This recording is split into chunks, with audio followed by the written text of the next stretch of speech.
السلام علیکم۔ ستمبر 2021 کا ذکر ہے۔ میں طورخم کے راستے افغانستان جا رہا تھا۔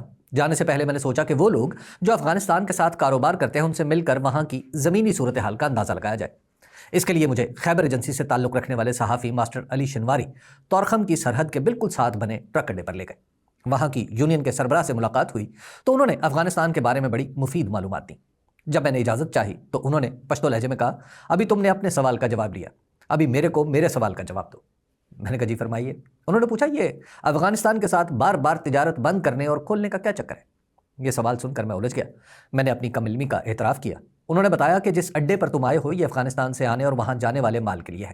یہ ابھی سنسان پڑا ہے، اس کی حالت خراب ہو چکی ہے۔ ہم کہتے ہیں کہ ہمیں افغانستان کے ساتھ کام کرنے دو، یہ اڈا بھی ہم بنائیں گے اور طالبان کے ساتھ معاملات بھی خود ٹھیک کر لیں گے۔ میں نے عرض کیا، جناب ریاستیں ٹرک اڈوں سے نہیں چلتی۔ انہوں نے فوراً پشتو میں کچھ کہا اور پھر اردو میں بولے، جن ملکوں کے ٹرک اڈے نہیں چلتے وہ ملک بھی نہیں چلتے۔ میں یہ سن کر خاموش ہو گیا، کیونکہ 2500 سال پہلے چینی حکیم کنفوشیس نے کہا تھا، ملک تجارت سے چلتے ہیں، جس کی تجارت اچھی ہوگی وہی مضبوط بھی ہوگا۔ اب میں 12 نومبر 2025 کا واقعہ بتانا چاہتا ہوں۔ اس دن میں خیبر پختونخوا اسمبلی میں اسپیکر بابر سواتی کے بلائے ہوئے امن جرگے کے لیے اسمبلی میں بیٹھا تھا۔ یہ جرگہ صبح 11:30 بجے شروع ہوا اور شام 6 بجے تک چلتا رہا۔ اس دوران گورنر فیصل کریم کنڈی، اسپیکر وزیر اعلیٰ سہیل آفریدی، قائد حزب اختلاف ڈاکٹر عباد اللہ خان اور deputy speaker Suraiya be be مسلسل بیٹھے رہے۔ اس جرگے میں یوں تو سبھی صوبائی معاملات پر اتفاق تھا، لیکن ایک بین الاقوامی مسئلہ افغانستان تھا جس پر نہ صرف اتفاق تھا بلکہ لہجے بھی تلخ تھے۔ سب سے پہلے وزیر اعلیٰ سہیل آفریدی نے کہا کہ افغانستان اور خیبر پختونخوا کے لوگوں کی ہر چیز مشترک ہے، اس لیے افغانستان سے بات چیت میں اس صوبے کے لوگوں کو بھی شامل کیا جائے۔ ان کے بعد اسد قیصر بولے تو انہوں نے کہا کہ ہم پشتون ہزاروں سال سے افغانستان کے ساتھ تجارت کر رہے ہیں اور میں بطور پشتون افغانستان کے بغیر گزارا نہیں کر سکتا۔ جمعیت علماء اسلام کے مولانا عطاء الرحمن نے فرمایا، خیبر پختونخوا کا امن افغانستان سے وابستہ ہو چکا ہے، اس لیے افغانستان کے بارے میں بات کرتے ہوئے وفاقی حکومت کے اکابر کو محتاط رہنا چاہیے۔ سابق وزیر اعلیٰ آفتاب شیرپاؤ نے کہا، اگر افغانستان کے ساتھ مذاکرات کامیاب نہیں ہوئے تو اس کا مطلب مذاکرات چھوڑنا نہیں بلکہ بار بار مذاکرات کرنا ہے۔ مذاکرات اتنی بار کیے جائیں کہ آخر کار کامیاب ہو جائیں۔ سابق امیر جماعت اسلامی سراج الحق ایک قدم آگے بڑھے۔ ان کا کہنا تھا کہ جو لوگ جلال آباد اور کابل کی تباہی کی بات کرتے ہیں وہ پشاور اور اسلام آباد کو بھی داؤ پر لگا رہے ہیں۔ جمعیت علماء اسلام سے تعلق رکھنے والے سابق گورنر خیبر پختونخوا حاجی غلام علی کے لہجے کی گرمی چھپائی نہیں چھپ رہی تھی۔ انہوں نے کہا، پشتونوں کو 78 سال بعد وسطی ایشیا تک کی منڈی تجارت کے لیے میسر آئی ہے۔ اس تجارت کے ذریعے پشاور کراچی جتنا اہم شہر بن سکتا ہے، مگر افسوس کہ پشتونوں کو خوشحالی کا یہ موقع ملا ہے تو افغانستان کے راستے بند کر دیے گئے ہیں۔ اس جرگے میں ہونے والی سبھی تقریروں میں افغانستان اور پاکستان کے درمیان تعلقات پر کم و بیش وہی نکات اٹھائے گئے جو میں نے آپ کی خدمت میں پیش کیے ہیں۔ افغانستان کے حوالے سے خیبر پختونخوا میں دکھائی دینے والا اتفاق رائے ایک غیر معمولی واقعہ ہے۔ اگر اس تناظر کو پھیلا لیا جائے تو یہی گفتگو بلوچستان میں بھی سننے کو ملتی ہے۔ گویا پاکستان کی پشتون آبادی افغانستان کے بارے میں اسلام آباد سے یکسر مختلف رائے رکھتی ہے۔ افغانستان سے متعلق فیصلے چونکہ پاکستان میں قومی سلامتی سے جوڑ کر کیے جاتے ہیں، اس لیے اس مسئلے پر پشتون رائے کا مرکز کے فیصلوں سے الگ ہو جانا اہمیت اختیار کر جاتا ہے۔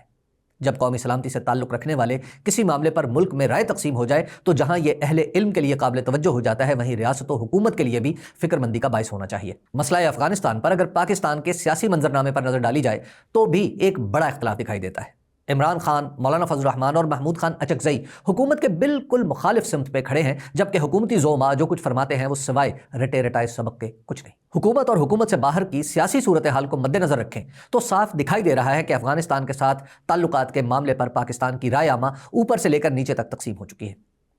قومی سلامتی کے کسی مسئلے پر رائے عامہ کا تقسیم ہو جانا یہ ظاہر کرتا ہے کہ پالیسی سازوں کو زمینی حقائق کا ادراک نہیں، یا پالیسی ساز کسی سیاسی جواز کے بغیر فیصلے کر رہے ہیں۔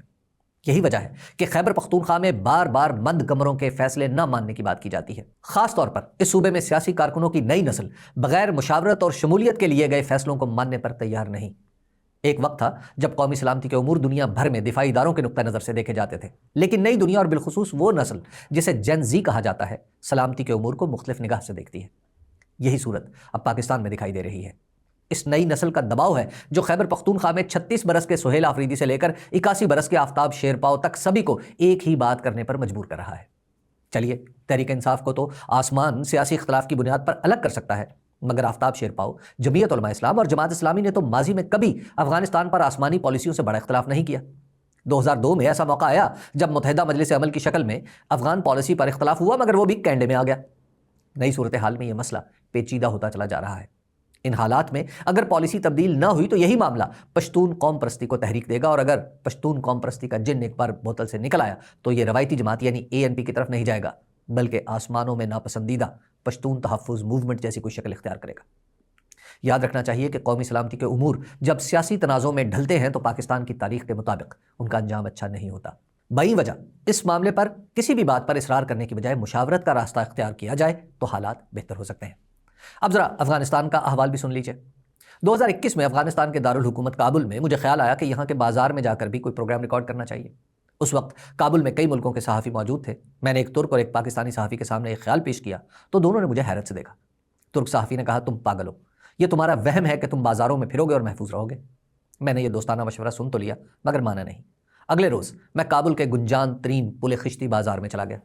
میں نے کیمرے پر لوگوں سے اردو میں بات چیت کرنا شروع کی تو 90% لوگوں نے نئی طالبان حکومت کے بارے میں محتاط انداز میں ہی صحیح اردو میں ہی جواب دیا۔ البتہ وہاں کی کرنسی مارکیٹ میں ایک دو لوگوں نے مجھے پاکستانی ہونے کا تانا دے کر بات کرنے سے منع کیا، مگر عمومی طور پر لوگوں کا رویہ ٹھیک تھا۔ یہی صورتحال جلال آباد میں تھی۔ میں نے وہاں کے مرکزی بازار کے چوک میں کھڑے ہو کر لوگوں سے حالات پوچھے تو سبھی نے اچھی طرح جواب دیا، سوائے ایک ناخوشگوار یک طرفہ مکالمے کے۔ اس میں بھی یہ ہوا کہ میں بازار سے گزر رہا تھا تو مجھے ایک دکاندار نے پہلے پشتو، پھر فارسی اور پھر اردو میں گالیاں دی۔ اس شہر میں میرے جاننے والے بہت ہی کم ہیں، مگر بازار کے دوسرے دکانداروں نے ہی اسے خاموش کر دیا۔ کابل اور جلال آباد دونوں جگہ جو سوال لوگوں نے مجھ سے کیا وہ یہ تھا کہ طورخم والا بارڈر کب کھلے گا۔ کسی کا روزگار پاکستان میں تھا، کسی کی تعلیم نامکمل تھی، کسی کو علاج کرانا تھا۔ میرے پاس اس سوال کا جواب نہیں تھا۔ طورخم کے اس طرف یعنی پشاور کے جرگے میں ہر شخص یہی بات کر رہا تھا۔ فرق یہ تھا کہ افغانستان میں یہ سوال تھا اور پشاور میں تقاضا۔ افغانوں کے سوال کا جواب دینا ہمارے اکابر کے لیے ضروری نہیں، مگر پشاور کے مطالبے کو نظر انداز کرنا بھی اچھی بات نہیں۔ میں اس معاملے پر کچھ اور بھی عرض کر سکتا ہوں، مگر اس طانے سے خوفزدہ ہوں کہ کوئی بڑا آدمی کہے کہ تمہیں افغانستان کی بڑی فکر ہے تو تم بھی وہیں چلے جاؤ، اس لیے اتنے کہے کو کافی سمجھیے۔ شکریہ۔